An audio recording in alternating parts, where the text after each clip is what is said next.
যুক্তরাজ্যে রাজনৈতিক আশ্রয়ের ভবিষ্যৎ নিয়ে চরম উদ্বেগে হাজারো বাংলাদেশি পরিবার। দেশে ক্ষমতার পালাবদলে বদলে গেছে আশ্রয়ের বাস্তবতা। বিএনপি জামায়াতের উত্থানের পর ব্রিটিশ হোম অফিস শুরু করেছে কড়া পর্যালোচনা। এতে নতুন আবেদনকারী তো বটেই, আগেই আশ্রয় পাওয়া ব্যক্তিরাও পড়েছেন অনিশ্চয়তায়। বিস্তারিত বিশেষ প্রতিনিধি শরীফুল ইসলাম চৌধুরীর রিপোর্টে ক্যামেরায় ছিলেন রেজাউল করিম মৃধা। যুক্তরাজ্যে রাজনৈতিক অ্যাসাইলাম করে বিপাকে আছেন হাজারো বাংলাদেশি। দেশে ক্ষমতায় বিএনপি আর বিরোধী দলে জামায়াতে ইসলাম, ফলে রাজনৈতিক আশ্রয় প্রার্থী কয়েক হাজার বাংলাদেশি ও তাদের পরিবার এখন চরম আইনি অনিশ্চয়তার মুখে পড়েছেন। আমার নিজের প্রতিবেশী বা আমার বাসায় একজন মানুষ থাকে অ্যাসাইলাম সিকার, তারা আসলে খুব টেনশনে আছে ফ্যামিলি নিয়ে, তাদের বউ বাচ্চা সহ ফ্যামিলি, একটা হোল ফ্যামিলি নিয়ে এখানে স্টে করতেছে। এখন তারা কিভাবে চলবে, বা এই দেশের গভর্নমেন্ট যদি আপনার বিএনপির অ্যাসাইলাম সিকারদের প্রত্যাখ্যান করে তাহলে তারা কোথায় যাবে, সেই চিন্তা ভাবনায় তারা আসলে মানসিকভাবে বিপর্যয় হয়ে পড়ছে। গেল 12 ফেব্রুয়ারির নির্বাচনে বিএনপি নেতৃত্বাধীন জোটের বিশাল বিজয় এবং প্রধান বিরোধী দল হিসেবে জামায়াতে ইসলামীর উত্থান এই সংকটের মূলে।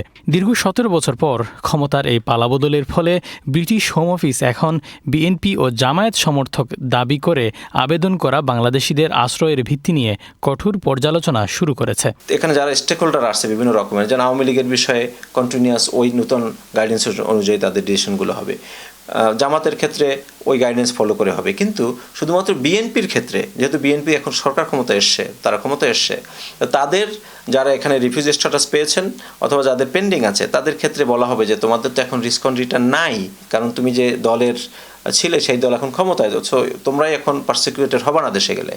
তো এই রকমের করে তাদেরকে কিছু কোশ্চেন দিয়ে 21 দিনের টাইম দিয়ে সাধারণত একটা রিপ্রেজেন্টেশন বা গ্রাউন্ড জমা দেওয়ার সুযোগ দেওয়া হবে। আন্তর্জাতিক শরণার্থী আইনের মূল ভিত্তি হল নিজ দেশে রাজনৈতিক কারণে সুনির্দিষ্ট নিপীড়নের ভয়। গত 1.5 দশকে কয়েক হাজার বাংলাদেশি দাবি করেছিলেন যে বিএনপি বা জামায়াতের রাজনীতির সঙ্গে যুক্ত থাকায় তারা তৎকালীন আওয়ামী লীগ সরকারের রুশানলে পড়েছেন। ইমিগ্রেশন বিশেষজ্ঞরা বলছেন, ইতোমধ্যে যাদের অ্যাসাইলাম গ্রান্ট হয়েছে তারাও বিপদে পড়তে পারেন। প্যারাগ্রাফ 339 এতে বলা হয়েছে যে যারা অ্যাসাইলাম সিক করার পরে তাদের যে রিফিউজি স্ট্যাটাস গ্রান্ট হলে এবং তাদের যে প্রোটেকশনের কারণে তাদেরকে রিফিউজি স্ট্যাটাস দেওয়া হয়েছিল, সেই প্রোটেকশন যদি তার কান্ট্রি অফ অরিজিনে আর প্রয়োজন না হয়, সেই ক্ষেত্রে তাদের এই রিফিউজি স্ট্যাটাসটা রিভিউ করতে পারে হোম অফিস, এবং সেই রিফিউজি স্ট্যাটাসটা কিন্তু তারা রিভোক করতে পারে। হোম অফিসের পরিসংখ্যান অনুযায়ী 2025-26 সালেও যুক্তরাজ্যে আশ্রয় আবেদনকারী শীর্ষ 5টি দেশের তালিকায় ছিল বাংলাদেশ। 2024 সালে মোট 7,225 জন বাংলাদেশি রাজনৈতিক আশ্রয়ের আবেদন করেন। তবে বর্তমান পরিস্থিতিতে ব্রিটিশ সরকার একটি ব্যাপক বিতাড়ন কর্মসূচি শুরু করতে পারে বলে আশঙ্কা করা হচ্ছে। Shariful Islam Chowdhury, channels news, London.